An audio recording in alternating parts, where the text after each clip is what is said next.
तो आप सभी साथियों को बहुत बहुत नमस्कार और आज के इस लाइव सेशन में नमस्ते आपका सर। स्वागत है। और आशा करता हूं कि आप बहुत शानदार होंगे, बेहतरीन होंगे। और इस 2 दिन का जो अवकाश था, सैटरडे और संडे, तो उसमें आपने बहुत सारी तैयारी की होगी, अपने आप को रिफ्रेश किए होंगे, अपने आप को री एनर्जेटिक किए होंगे, परिवार के साथ समय भी गुजारे होंगे, साथ ही साथ बहुत सारी तैयारी भी किए होंगे, अपने लिए प्लानिंग स्ट्रेटजी भी किए होंगे नेक्स्ट वीक के लिए, क्योंकि जीवन का जो बहुमूल्य होता है वो समय होता है और उस समय का सदुपयोग आप आने वाले प्रमोशन एग्जाम्स के लिए भरपूर तरीके से कर रहे होंगे, ये मुझे पूर्ण विश्वास है। आज का दिन बहुत ही शानदार रहा। हमारे बहुत सारे साथियों का प्रमोशन एग्जाम आज रहा और सुबह जबकि 9 बजे से उनका प्रमोशन एग्जाम हुआ था 2 पाली में, कि 9 बजे से लेके और जब 11 बजे तक वो बाहर आ गए थे, क्योंकि 80 मिनट्स का जो प्रमोशन एग्जाम था, 100 क्वेश्चन जो होते हैं 80 मिनट में करने होते हैं। तो सेंट्रल बैंक ऑफ इंडिया के साथियों का प्रमोशन एग्जाम था स्केल 1 to 2, 2 to 3, 3 to 4 के लिए, और बैंक ऑफ इंडिया के साथियों का भी प्रमोशन एग्जाम था सभी स्केल के लिए। तो आज के प्रमोशन एग्जाम में आप लोगों को लग रहा होगा कि मैं सवाल लेके क्यों नहीं आया, है ना, सवाल लेके क्यों नहीं आया, ये लग रहा होगा। तो जब इन साथियों से मेरा इंटरेक्शन हुआ तो हालांकि मेरे पास अभी 150 सवाल आ चुके हैं। कितने? लगभग 150 सवाल रिकॉल क्वेश्चन आ चुके हैं। लेकिन अगर तजुर्बे की बात करें, अच्छा बबलू जी बोल रहे हैं वॉइस नहीं आ रही है, तो जरा कोई साथी कंफर्म कर देंगे कि वॉइस आ रही है कि नहीं आ रही है। एकदम क्लियर है, जबरदस्त है सर। आ रही है सर, क्लियर आ रही है। अरे वाह, राजेश रंजन जी, वाह, क्लियर है बोल दिए, जबरदस्त। एकदम सिग्नल क्लियर हो। पंजाब टाइप का तो नहीं है, क्लियर है, लाइन क्लियर है, आ जाओ। नहीं नहीं सर, ये बिहार है। नहीं, अच्छा क्लियर है, एक थम्स अप कर दीजिए राजेश जी, है ना। तो छत्तीसगढ़ में भी आ रही है सर। चलो बहुत बढ़िया, तो लाइन क्लियर है। कुछ साथियों को नेटवर्क इशू होगा। तो जो हमारे बहुत सारे साथियों का जो हमने प्रमोशन एग्जाम में बात किया, तो उसमें आप सभी साथियों को मुझे बताते हुए मतलब थोड़ा सा आपको जरा साहस दिखाना पड़ेगा, क्योंकि जनरल बैंकिंग से सवाल ही नहीं आए थे। जनरल बैंकिंग से सवाल नहीं आए थे। अगर 100 सवाल आए हैं तो उसमें 80 सवाल उनके इंटरनल सर्कुलर से आए और 20 सवाल जो हैं वो भी बैंकिंग से आए हैं, लेकिन वो भी टफ बैंकिंग से आए हैं। तो जहाँ तक स्केल 2 to 3, स्केल 1 to 2 की बात करें तो प्रियरिटी सेक्टर लैंडिंग से कोई सवाल नहीं आया। सोचिए, चार्जेस ऑन सिक्योरिटी से कोई सवाल नहीं आया, केवाईसी से कोई सवाल नहीं आया, जो बैंक गारंटी है उससे कोई सवाल नहीं आया, बैंकर कस्टमर रिलेशनशिप से कोई सवाल नहीं आया, एनआई एक्ट से कोई सवाल नहीं आया, बैंकिंग रेगुलेशन एक्ट से कोई सवाल नहीं आया, रिजर्व आरबीआई एक्ट से कोई सवाल नहीं आया, आपके लिमिटेशन एक्ट से कोई सवाल नहीं आया, आपके डॉक्यूमेंटेशन से कोई सवाल नहीं आया, कस्टमर सर्विस से कोई सवाल नहीं आया। तो आप सोचिए क्या मैं उनको रिकॉल क्वेश्चन लेके आता, है ना राज ओझा जी। इसलिए मैंने आपके लिए बैंकिंग रेगुलेशन एक्ट लाया, और ये जो है सेंट्रल बैंक के साथियों ने सवाल भेजा है, उसको भी हम लोग पीडीएफ सेक्शन में डाल देंगे और रिकॉल भी हम लोग करेंगे। लेकिन इससे ये सीख मिलती है कि आपको इंटरनल जो आपके एक एक पहलू हैं उनको देखने की जरूरत है। तो हम उस सवालों पे भी चर्चा करेंगे जो आज के प्रमोशन एग्जाम में आए हैं। लेकिन साथ ही साथ आज हम लोग जो बैंकिंग रेगुलेशन एक्ट हैं, जो हमारे बैंक के रेगुलेशन एक्ट है, बीआर जो एक्ट है, उसके बारे में एक कुछ सवाल साझा करेंगे आज के सेशंस में, जो ये सभी बैंक के लिए इम्पोर्टेंट है। और एज ए बैंकर होने के नाते हमें ये एक्ट के बारे में जानकारी जरूर होना चाहिए, क्योंकि इस एक्ट के बारे में जो है सवाल ग्रामीण बैंक के प्रमोशन एग्जाम में, या जो बेसिक लेवल का 0 to 1, या जो सब स्टाफ टू क्लरिकल और 1 to 2 तक ये सवाल आते हैं। तो जो बैंकिंग रेगुलेशन एक्ट है 1949 में भारत में बना एक ऐसा कानून है जो भारत में काम करने के लिए जितने भी बैंकिंग फर्म्स हैं, कंपनी हैं, उनके कंट्रोल करने के लिए आरबीआई को अधिकार दिए गए हैं इस एक्ट के तहत। तो इस एक्ट के तहत वो समस्त अधिकार दिए गए हैं जिसमें भारत में काम करने वाले जो बैंकिंग फर्म्स हैं, बैंकिंग कंपनीज हैं, उनको किस तरह से कंट्रोल किया जाएगा, कौन कौन से सेक्शंस हैं जिसपे लाइसेंस इशू किए जाएंगे, बैंकिंग की परिभाषा क्या है, कौन कौन से काम बैंकों द्वारा किए जाएंगे, और आरबीआई उसको किस तरह से नियंत्रण करेगा। तो 16 मार्च 1949 को ये जो एक्ट है लागू हुआ था, और जिसको बैंकिंग विनिमय अधिनियम 1949 के रूप में जो है जाना जाता है। अब बैंकिंग रेगुलेशन एक्ट में आरबीआई जो है बैंकों को लाइसेंस देने की एक शक्ति रखता है, ब्रांचेस को ओपन करने के लिए जो परमिशन मिलेगा, ब्रांचेस को ट्रांसफर करने के लिए परमिशन देगा, ये तमाम तरह की जो पावर्स हैं, जो शक्ति हैं, इस एक्ट के तहत आरबीआई को मिलता है, ताकि वो बैंकिंग को निष्पक्षता के साथ और सही तरीके से जनता में विस्तारित करने के लिए उसका नियंत्रण उनके हाथ में हो। तो इससे जुड़े हुए कुछ महत्वपूर्ण चीजें जो एमसीक्यू के रूप में मैं आपके पास लाए हूं। तो पहला सवाल आपकी स्क्रीन में है, देखिए पहला सवाल, आप साथी जो हैं इन सवालों का जवाब भी आप करते चलिएगा। तो पहला सवाल आपकी स्क्रीन पर है, banking is defined in which act? Banking की जो परिभाषा है वो कौन से एक्ट के कौन से सेक्शन में की गई है? तो ये सवाल जो है मोस्ट पॉपुलर सवाल है, नंबर 1 सवाल है कहा जा सकता है कि बैंकिंग को किस धारा में, किस एक्ट के तहत जो है इसको परिभाषित किया गया है, कि एक्चुअल में बैंकिंग है क्या। तो बैंकिंग रेगुलेशन एक्ट में सबसे जो पॉपुलर सवाल है किसी भी स्केल के लिए वो है आपका ये एक्ट, जिसमें बैंकिंग रेगुलेशन एक्ट है, और ये सवाल है जिसमें बैंकिंग को किस अधिनियम में परिभाषित किया गया, कौन से सेक्शन में इसकी व्याख्या की गई है। तो हमारे तमाम साथी जो हैं सही जवाब दे रहे हैं। तो बैंकिंग को जो है परिभाषित किया गया है under section 5B of banking regulation act. Under section 5B of banking regulation act में इसको परिभाषित किया गया है।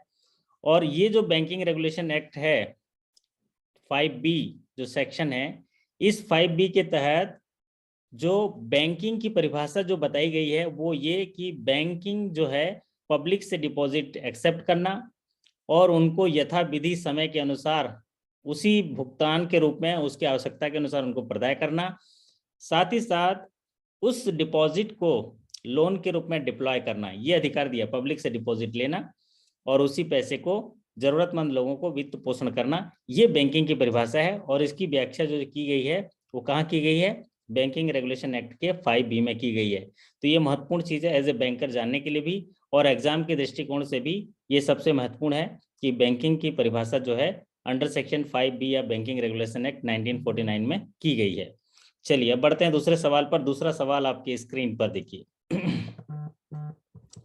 सवाल नंबर 2 है, under which section of banking regulation act 1949 RBI has the power to inspect the bank?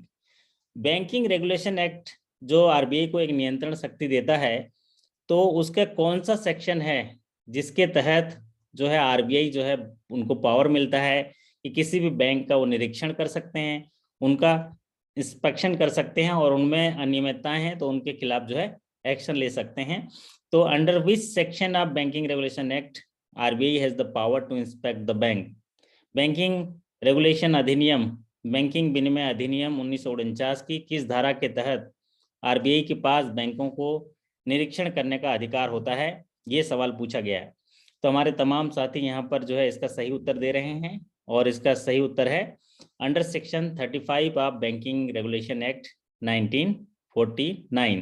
तो धारा 35 बैंकिंग विनिमय अधिनियम 1949 के तहत आरबीआई के पास ये पावर है कि वो बैंकों का जो निरीक्षण कर सकता है, ये अधिकार है बैंकिंग रेगुलेशन एक्ट के तहत।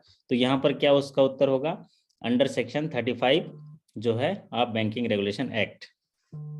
चलिए अब बढ़ते हैं अगले सवाल पर। अगला सवाल आपके स्क्रीन पर इस प्रकार है, ये बहुत ही एग्जामिनेशन पॉइंट ऑफ व्यू से ये सवाल जो है काफी बार पूछा जाता है कि डी फंड जो क्रिएट किया गया है, क्योंकि ऐसे बैंकों में जो डिपॉजिट हैं, बैंकिंग की परिभाषा क्या है? पब्लिक बैंक में डिपॉजिट रखता है और उसी डिपॉजिट को डिप्लॉय करता है। अगर वो डिपॉजिट अनक्लेम रह गया लगातार 10 सालों तक, तो उस पैसे को आरबीआई के पास उसको वापस रिफंड करना, आरबीआई के पास जो है ट्रांसफर करना होता है, जिसका जो फंड एक क्रिएट किया आरबीआई ने, depositors education and awareness fund, जिसको डी फंड कहते हैं।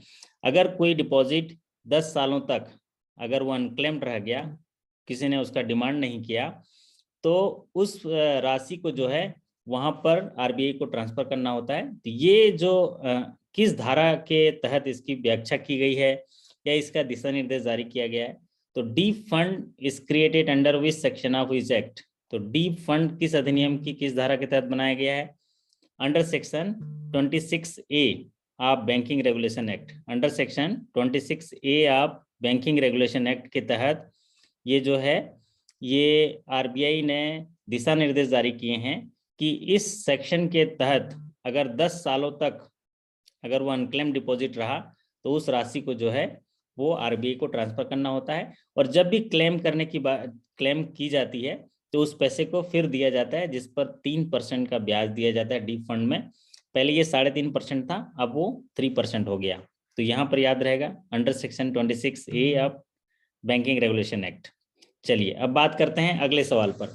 अगला सवाल आपके स्क्रीन पर है। Under which section of banking regulation act 1949 the paid instrument may be given to the customer. भारतीय रिजर्व बैंक के दिशा निर्देशों के अनुसार उसको किस सेक्शन के तहत बैंकों के अधिकार दिए गए हैं, बैंकों को जो है ये आदेशित किया गया है या बैंकें उसको दे सकती हैं कि अगर कोई ग्राहक अगर उसका कोई पेड इंस्ट्रूमेंट है, अगर उसने कोई भुगतान लिया है, उसका ओरिजिनल कॉपी जो है मांगता है, तो जो बैंकें हैं उनको प्रदाय करते हैं पेड इंस्ट्रूमेंट। ये कौन से एक्ट के तहत किया गया है और किस धारा के तहत किया गया है? तो बैंकिंग रेगुलेशन एक्ट 1949 की किस धारा के तहत जो ग्राहकों को भुगतान किए गए चेक या जो पेड इंस्ट्रूमेंट है उसको जो है वापस दिए जा सकते हैं, ये सवाल पूछा गया। तो ये जो है under section 45Z of banking regulation act 1949। तो 45Z बैंकिंग रेगुलेशन एक्ट का है, जिसके तहत जो बैंक हैं अपने ग्राहकों को जो चेक भुगतान हुआ है या जो भी राशि भुगतान हुए हैं उसके इंस्ट्रूमेंट जो कॉपी है वो उनको लौटा सकते हैं। इसको बोलते हैं बैंकिंग रेगुलेशन एक्ट 1949 के 45Z के तहत इसकी व्याख्या की गई है। अब ज्यादातर इसमें कंफ्यूजन ये होता है, जब भी ये सवाल पूछा जाता है तो 45Z जहां पर आता है सभी साथी जो है नॉमिनेशन में टिक लगा देते हैं, लेकिन नॉमिनेशन की जो व्याख्या की गई है वो ZA, ZB, ZC, ZD और ZE, ZF में की गई है। तो वो जो है डिपॉजिट्स, सेफ जो वॉल्ट और सेफ डिपॉजिट लॉकर, मतलब आपका सेफ का पहले डिपॉजिट में ZA, ZB, फिर सेफ कस्टडी में ZC, ZD और सेफ डिपॉजिट लॉकर में जो है ZE, ZF। इसमें कंफ्यूजन हो जाता है, लेकिन Z ओनली आता है तो वो अंडर सेक्शन 45Z में आप किसी पेड इंस्ट्रूमेंट का जो चेक है उसको आप जो है ग्राहक को वापस दे सकते हैं। तो जब भी हम बैंकिंग रेगुलेशन एक्ट की बात करते हैं तो ये जो धाराएं हैं जहां पर अभी हम जिक्र कर रहे हैं इन्हीं धाराओं पे सवाल पूछे जाते हैं। चलिए अगला सवाल आपके स्क्रीन पर देखिए। अगला सवाल है under which section of banking regulation act RBI can terminate the chairman of any bank. तो आरबीआई को ये अधिकार रहता है कि किसी बैंक के चेयरमैन को वो जो हैं वो टर्मिनेट कर सकते हैं, उनको हटा सकते हैं। ये अधिकार जो है किस धारा के तहत, बैंकिंग रेगुलेशन एक्ट के किस धारा के तहत जो है आरबीआई को दिया गया है? तो under which section of banking regulation act RBI can terminate the chairman of any bank. तो जो आरबीआई है, ये जो बैंकिंग रेगुलेशन एक्ट है पूरा जो है बैंकों को नियंत्रित करने के लिए आरबीआई के पास पावर हैं। तो इसी के तहत जो है उनको एक अधिकार मिलता है कि अगर आवश्यक है, अगर आवश्यक समझी जाती है तो रिजर्व बैंक ऑफ इंडिया को ये अधिकार है कि किसी भी बैंक के चेयरमैन या किसी भी एम्प्लॉय को वो बर्खास्त कर सकती है। वो उसका अधिकार जो है under section 36 of banking regulation act 1949 जो है ये प्रदान करती है कि अगर ये समझे उनको आवश्यकता लगती है तो उस के तहत बैंक के जो चेयरमैन है या बैंक के किसी भी अधिकारी को जो है वो टर्मिनेट कर सकते हैं। चलिए अब बात करते हैं अगले सवाल पर। अगला सवाल आपके स्क्रीन पर देखिए, शानदार सा सवाल, और ये सवाल तो बहुत ही महत्वपूर्ण है और कई बार पूछा जाता है बैंकों में प्रमोशन एग्जाम में कि under which section of banking regulation act 1949 banks are required to maintain the SLR balance with RBI. भारतीय रिजर्व बैंक के दिशा निर्देशों के अनुसार जो भी बैंकों के पास डिपॉजिट होता है, क्योंकि बैंकिंग की परिभाषा क्या है कि पब्लिक का डिपॉजिट बैंक के पास आएगा, तो जो फिर उसी डिपॉजिट को जो है पब्लिक को लोन के रूप में डिप्लॉय करना है। लेकिन रिजर्व बैंक कहती है कि पब्लिक को लोन के रूप में देने से पहले कुछ हिस्सा जो है वो गवर्नमेंट सिक्योरिटी के रूप में या कैश के रूप में आरबीआई के पास रखा जाए, जिसको बोलते हैं स्टैट्यूटरी लिक्विडिटी रेशियो। दो तरह के रिजर्व रेशियो होते हैं, एक सीआरआर होता है, कैश के रूप में आरबीआई के पास कुछ हिस्सा रखना है, और कुछ हिस्सा गवर्नमेंट सिक्योरिटी गोल्ड कैश के रूप में रखना है, इसको बोलते हैं एसएलआर। तो ये जो प्रावधान है कि सभी बैंकों को उनके net demand and time liability, जो निवल जमा और जो मांग जमा और सावधि जमा की राशि का कुछ हिस्सा गवर्नमेंट सिक्योरिटी के रूप में या गोल्ड के रूप में या कैश के रूप में एसएलआर के माध्यम से रखना होता है, वो जो अधिकार है वो कौन से सेक्शन में दिया गया है। और ये जो है बैंकिंग रेगुलेशन एक्ट में 1949 के under section 24 of banking regulation act 1949 के तहत ये इसकी व्याख्या की गई है। और वर्तमान में इसका जो परसेंटेज है वो है 18%, और इस लिमिट का जो मैक्सिमम फ्लोर लिमिट है वो 40% है, और मिनिमम फ्लोर लिमिट है वो कुछ भी नहीं है। तो वर्तमान में ये 18% है। उदाहरण के तौर पे अगर बैंकों के पास 100 रुपये जमा होता है पब्लिक का, तो आरबीआई कहती है under section 24 of banking regulation act कि भाई हमारे पास 18 रुपये आप रख दो पहले, फिर जाके आप जो है पब्लिक को लोन के रूप में उसको डिप्लॉय करो। 18 रुपये किस रूप में रखोगे? गवर्नमेंट सिक्योरिटी के रूप में रख दीजिए, गोल्ड के रूप में रख दीजिए, कैश के रूप में रख दीजिए, लेकिन ये 18 रुपये आप रख दीजिए, फिर जाके आप जो है वो पैसा जो है पब्लिक को लोन के रूप में दीजिए। ये रिजर्व रेशियो है, इसको मेंटेन करना होता है। चलिए अब बात करते हैं, इसी में से एक और रेशियो होता है जिसको बोलते हैं सीआरआर। क्या बोलते हैं? Cash reserve ratio. आरबीआई कहती है कि लोन देने से पहले, पब्लिक को लोन देने से पहले आपको कुछ हिस्सा कैश के रूप में आपके पास रखना होगा। एक साथी नाराज हैं, लाल कलर का कुछ गुस्से वाला भेज रहे हैं, बोले वॉइस नहीं है बोल रहे हैं, कैसे करें? तो उनको मनाना पड़ेगा फिर कल, है ना? तो इतना थोड़ा गुस्से में थोड़ा लाल लाल वाला कुछ इमोजी भेज दिए हैं, वॉइस नहीं है करके, तो उनको कल पटा लेंगे, ठीक है? हम लोग भी उनको ना थोड़ा मुस्कुराने वाला भेज दीजिए, थोड़ा सा मुस्कुराने, कल भेजेंगे उनको, ठीक है? या वीडियो रिकॉर्डिंग हो गई तब भेजेंगे। तो हो सकता है वही ही बटन को बंद कर दिए होंगे, अपने जो स्पीकर बटन होता है उसी को ऑफ कर दिए होंगे, माइक है बोल के, ऐसा हो सकता है ना? चलिए कोई बात नहीं, हम उनको मुस्कुरा के समझा देंगे। तो मैं कह रहा था कि जो सीआरआर है वो कौन से एक्ट और कौन से सेक्शन के तहत किया जाता है? ये तो एक एसएलआर है। तो एसएलआर को आप क्या करते हैं कि गवर्नमेंट सिक्योरिटी के रूप में रखते हैं और अंडर 24 आप बैंकिंग रेगुलेशन एक्ट। लेकिन जो कैश रिजर्व रेशियो है जिसमें कैश के रूप में रखना होता है वो होता है 42 of RBI act 1934। RBI act 1934 के तहत उसको जो है कैश के रूप में रिजर्व बैंक के पास रखना होता है, वो सीआरआर है, वो 42 है, और ये just 24 of banking regulation act, दोनों अपोजिट है। तो थोड़ा सा याद करने में कई साथी जो है इसमें थोड़ा डिस्ट्रैक्ट हो जाते हैं। तो 24 जो है एसएलआर को डील करता है बैंकिंग रेगुलेशन एक्ट का, और 42 अब आरबीआई एक्ट जो है सीआरआर को डील करता है, ठीक है? चलिए अब बढ़ते हैं अगले सवाल पर। अगला सवाल आपकी स्क्रीन पर इस प्रकार है, under which section of banking regulation act 1949 RBI gives licence to the banks for banking operation. RBI के पास एक शक्ति होता है ताकि किसी भी बैंकिंग कंपनी को, बैंकिंग फर्म्स को जो है बैंकिंग ऑपरेशन के लिए वो अधिकार देता है कि कौन से सेक्शन के तहत बैंकिंग रेगुलेशन एक्ट में वो लाइसेंस प्रदान करता है ताकि वो बैंकिंग जो परिचालन जो है स्टार्ट कर सके। और ये अधिकार जो है आरबीआई को कौन से सेक्शन के तहत दिया जाता है? तो बैंकिंग विनिमय अधिनियम की किस धारा के तहत भारतीय रिजर्व बैंक को बैंकिंग संचालन के लिए लाइसेंस जो है देने का अधिकार है? तो हमारे साथी जो हैं, होनहार साथी, जरा फटाफट लिख रहे हैं। बहुत बढ़िया, क्योंकि ये सेक्शन है, इसमें आपको आरबीआई की पावर्स को जानना है, तो इसीलिए सेक्शन वाइज 2-3 बार पढ़ेंगे। और एक साथी को मैं कह रहा था कि आपको समझ में नहीं आया तो भी ये सेक्शन को 4 बार 5 बार पढ़ लीजिए।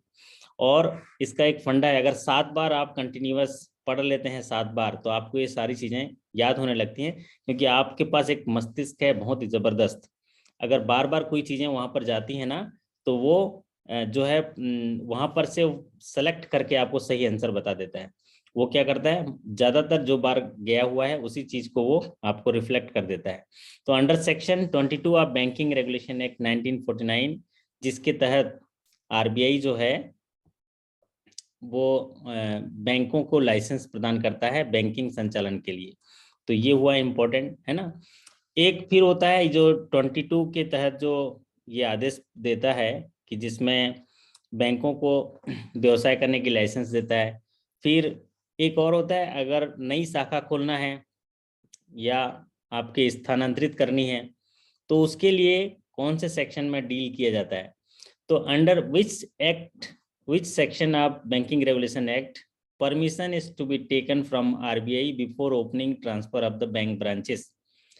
कि बैंकिंग जो विनिमय अधिनियम 1949 के किस अधिनियम के तहत बैंक शाखाएं खोलने या स्थानांतरित करने से पहले रिजर्व बैंक ऑफ इंडिया से अनुमति लेनी होती है।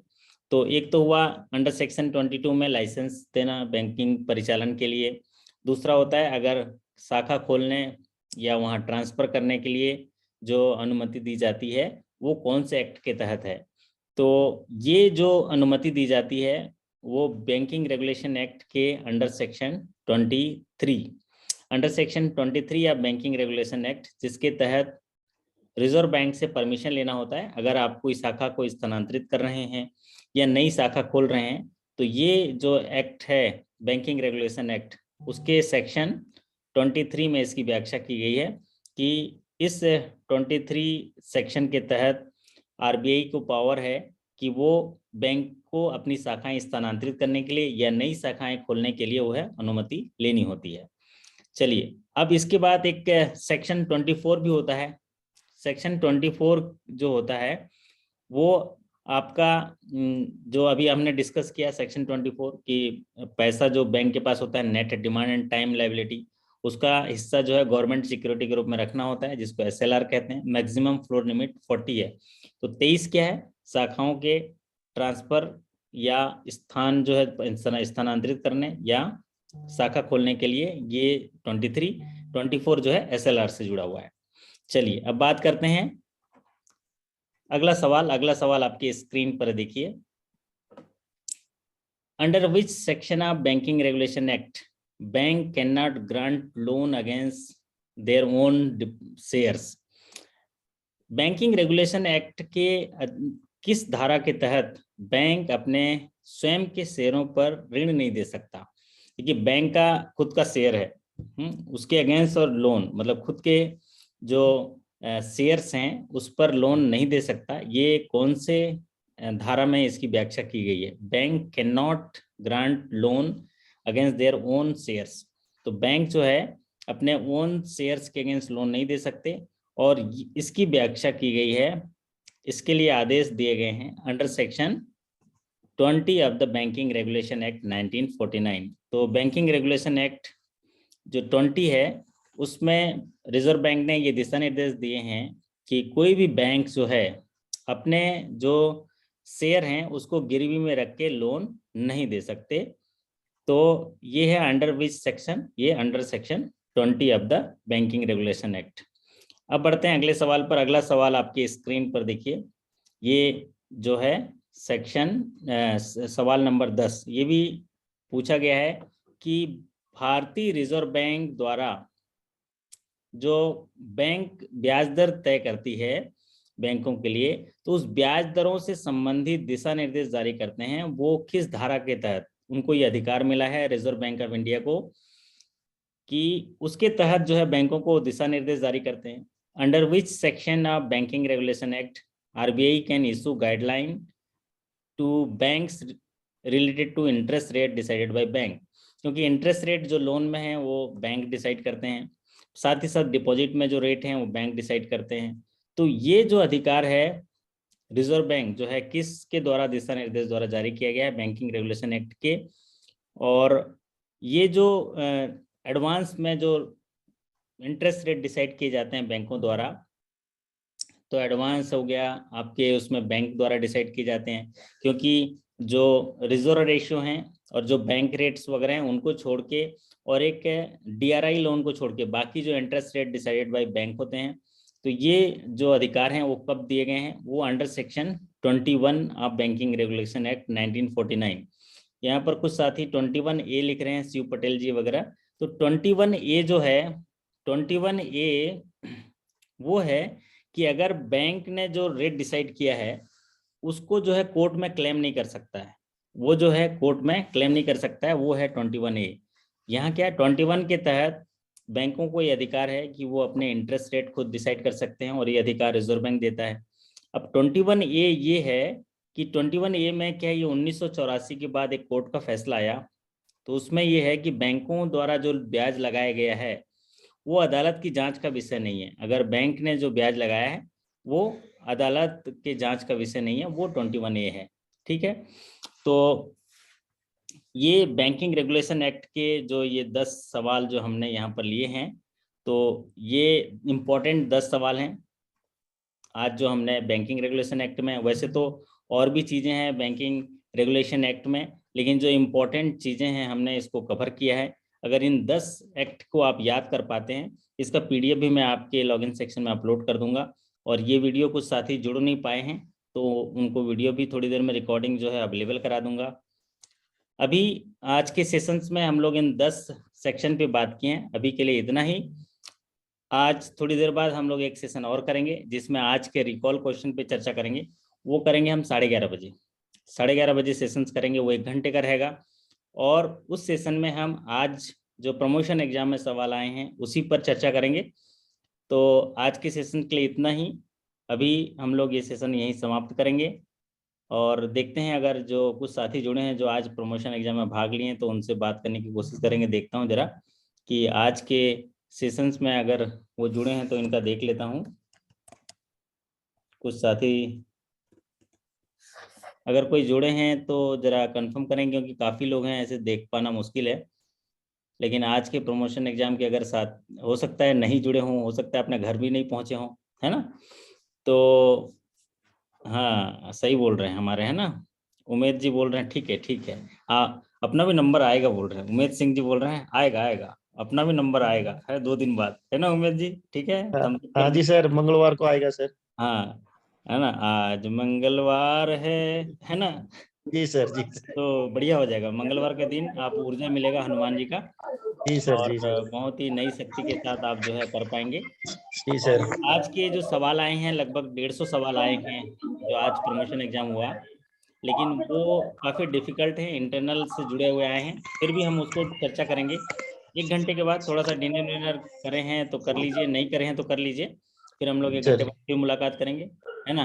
कोई मिले ना जी मिले, राज ओझा जी तो तैयार बैठेंगे, है ना, वो तो मिलेंगे ही। ठीक है राज ओझा जी, आप तैयार रहना। और उमेद जी तो हेलो। मिलिट्री मैन है तो थोड़ा रेस्ट करेंगे, हो सकता है सुबह देखेंगे। कोई बात नहीं, आप जो जगह हेलो। हैं उनसे मुलाकात करेंगे और जो सोए होंगे उनसे कल मुलाकात करेंगे। इसी आशा के साथ ये सेशन यहीं समाप्त करता हूँ, फिर मिलते हैं 11:30 हेलो। बजे। हेलो। हेलो हेलो, कहाँ से आवाज आई? हाँ जी सर, नमस्कार सर। सर मैं विपिन कुमार, PNB से सर, सर्विस स्टाफ। जी सर, कब क्लास होगी? हम लोगों की 23 को एग्जाम है सर। ये वाला क्लास किसके लिए था अभी? नहीं, ये तो सभी में चलता है, ये तो हर जगह किसी का भी एग्जाम हो उसके क्वेश्चन तो आते रोज ही चलेगा, आते हैं रोज सर। क्लास चलेगी, रोज क्लास, है ना। अच्छा अच्छा रोज अच्छा क्लास जी। चलेगी, रोज टेस्ट चलेगा, रोज सुबह अच्छा शाम सारे क्लास चलेंगी। और मतलब आपके एग्जाम तक पीछा नहीं छोड़ेंगे, है ना। तेरा अच्छा पीछा जी। नहीं छोड़ेंगे मुकेश जी, हैं। जी। ठीक है, एग्जाम हेलो। से चलिए। हेलो हाँ, कहाँ से आवाज आई? सर, इटावा से बोल रहे हैं मनोज जी। हाँ मनोज जी, कहाँ से हैं, हाँ, किधर से? इटावा इटावा से सर, इटावा से। अच्छा अच्छा, बताइए क्या हाल है उधर? ठीक है सर, बारिश का मौसम है, झमझमा के बारिश हो रही है 3-4 दिन से इधर सर। क्या बात है, ये हुई ना बात बारिश में, है ना। थोड़ा बचा के रखिए, तबीयत खराब नहीं होना चाहिए। नहीं सर, हम तो निकल ही नहीं रहे, इसलिए कल जाएंगे ड्यूटी। सर ये कह रहे थे अभी जो जो आप क्वेश्चन कराएंगे 11:30 बजे, वो 0 से 1 के लिए कि 1 से 2 के लिए है? स्केल 1 to 2, 2 to 3, लेकिन आज जो कराऊंगा 2 to 3 के लिए कराऊंगा। लेकिन दोनों का लगभग समान आया है, 1 to 2, 2 to 3 का जो है वो लगभग समान पैटर्न से आया है, और 3 to 4 के भी हैं, उसके बाद में कराएंगे, लेकिन आज जो सेशंस कराएंगे हम 2 to 3 कराएंगे। लेकिन आपको इससे आइडिया मिलेगा सेशंस में कि कैसे सवाल पूछे जा रहे हैं, ताकि आप ऐसे सवालों का अपने इंटरनल सर्कुलर से उनका जवाब ढूंढ लीजिएगा, तो आपको फायदा होगा। तो जी सर, जी वैसे सर, तो ये सवाल पूछना था। बहुत आए हुए हैं, तकरीबन जी 150 सवाल आ चुके हैं मेरे पास सारे स्केल के, लेकिन हम लोग कम से कम 20 या 30 सवाल लेके हम आज चर्चा करेंगे, फिर स्टेप बाय स्टेप हम लोग चर्चा कर लेंगे। ठीक ठीक है? ठीक है सर, आप- 11:30 बजे मिलते हैं सर, 11:30 बजे आप लंच करें। 11:30 बजे मैम भी डिनर वगैरह कर लेते हैं, थोड़ा बहुत सर, आगे पीछे morning 5 में भी मिनट होगा, class 10 मिनट होगा, हाँ, तो ठीक है कर सर। लीजिएगा। ठीक है सर, ठीक ठीक। Okay, thank you so much. हैं, नमस्कार सर। नमस्कार सर। नमस्ते। सर